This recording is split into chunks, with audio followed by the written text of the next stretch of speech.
Hello student, welcome to Ashish classes. बच्चों, आज हम पढ़ेंगे क्लास 12th में चैप्टर इंटीग्रल्स के मोस्ट इम्पॉर्टेंट फॉर्मूले। ठीक है, ये फॉर्मूले आपके बोर्ड एग्जाम के लिए बहुत ही ज़्यादा इंपॉर्टेंट है, क्योंकि आपको जब फॉर्मूले याद होंगे तभी आप क्वेश्चन कर पाएंगे, वरना आप एक भी क्वेश्चन नहीं कर पाएंगे। ठीक है, तो ये फॉर्मूले अच्छे से समझिएगा और आप नोट कर लीजिए, याद कर लीजिए, क्योंकि ये आप याद करेंगे तभी क्वेश्चन कर पाएंगे।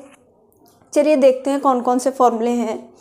तो पहला फॉर्मूला आपका है कि इंटीग्रेशन एक्स की पावर एन डी एक्स क्या होता है, यानी एक्स की पावर एन डी एक्स क्या होता है, यानी एक्स की पावर एन का जब इंटीग्रेशन आप करते हैं तो आपको क्या मिलता है, एक्स की power n plus one upon n plus one plus c. ठीक है, दूसरा फॉर्मूला है इंटीग्रेशन वन डी एक्स। अगर क्वेश्चन में आए तो आपको क्या करना है कि इंटीग्रेशन वन डी एक्स होता है, यानी इंटीग्रेशन वन डी एक्स या integration d x is equal to x plus c. ठीक है, integration cos x d x क्या होता है, तो integration cos x d x ये आपका साइन एक्स प्लस सी हो जाता है।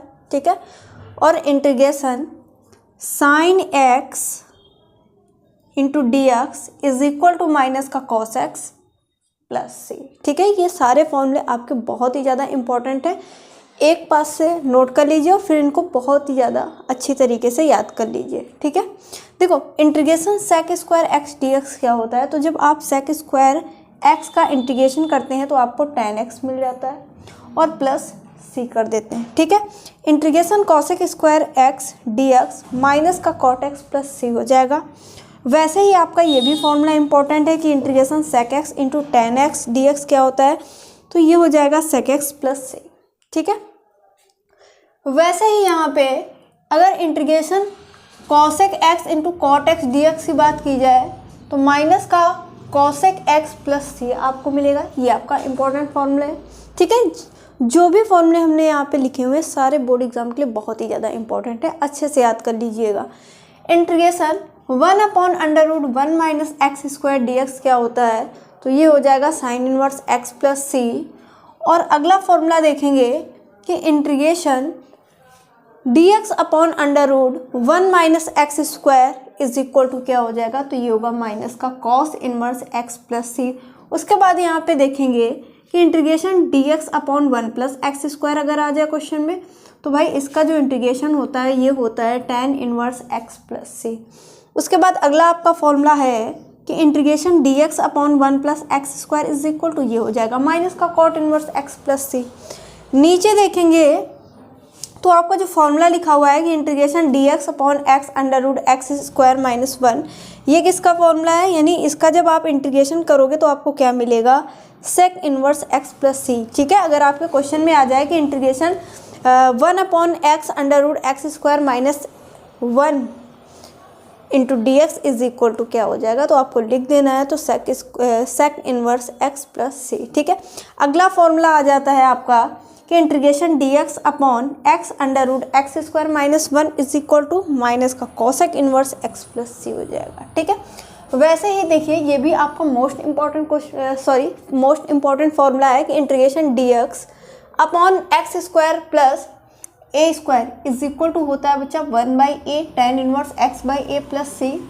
अगला फॉर्मूला आपका है कि integration d x upon under root x square minus a square is equal to log mod of x plus under root x square minus a square plus c. ठीक है, अगला फॉर्मूला आपका यहाँ पे आएगा कि integration d x upon under root a square minus x square is equal to क्या होता है, तो ये भी फॉर्मूला आपका होता है साइन इनवर्स एक्स प्लस सी, साइन इनवर्स एक्स अपॉन ए प्लस सी। ठीक है, तो ये भी आपका इंपॉर्टेंट फॉर्मूला है। आगे देखेंगे कि integration d x upon x square minus a square is equal to क्या होता है, तो ये आपका फॉर्मूला है कि वन बाई टू ए, यानी इसका इंटीग्रेशन करने पर आपको मिलेगा one by two a log mod of x minus a upon x plus a plus c. आगे देखेंगे यहाँ पे फॉर्मूला नंबर जो 19 हमने यहाँ पे लिखा हुआ है कि integration d x upon a square minus x square क्या होगा, तो ये आपका हो जाएगा one by two a log mod of a plus x upon a minus x plus c. ठीक है, अच्छे से तैयार करिएगा सारे फॉर्मूले। 20 नंबर देखिएगा कि integration d x upon under root x square plus a square is equal to, तो ये फॉर्मूला आपका हो जाता है कि log mod of x plus under root x square plus a square और प्लस आपको सी कर देना है। ठीक है, आगे देखिए इंटीग्रेशन e की पावर x dx, तो उसका वही हो जाता है e की पावर x प्लस सी। वैसे ही इंटीग्रेशन a की पावर x dx का इंटीग्रेशन करने पर तो a की पावर x अपॉन में log a base a plus c. ठीक है, तो ये सारे फॉर्मूले जितने भी यहाँ पे हमने लिखे हैं मोस्ट इंपॉर्टेंट फॉर्मूले हैं, क्योंकि भाई आपको फॉर्मूले नहीं याद होंगे तो आप अच्छे से इनको तैयार नहीं कर पाओगे, यानी क्वेश्चन को तैयार नहीं कर पाओगे। जब फॉर्मूले ही नहीं याद होंगे तो क्वेश्चन कैसे कर पाओगे। ठीक है, अब देखो यहाँ पे अगर क्वेश्चन दे दिया जाए, देखो क्वेश्चन दे दिया जाए कि integration sec square x dx, sec square dx, भाई इस क्वेश्चन को सॉल्व करके बताओ। ठीक है, अगर इसका ये फॉर्मूला याद है तो आप कह देंगे कि डायरेक्टली इसमें दिख रहा है कि ये तो फॉर्मूला आपका है कि tan x प्लस के। अगर फॉर्मूले नहीं याद करेंगे तो भाई कैसे कर पाएंगे। ठीक है, तो इम्पोर्टेंट क्या है, आप सारे फॉर्मूले तैयार कर लीजिए, फिर एक एक क्वेश्चन की प्रैक्टिस करिए। ठीक है, तो आज के क्लास में बस इतना ही। Thank you for this class.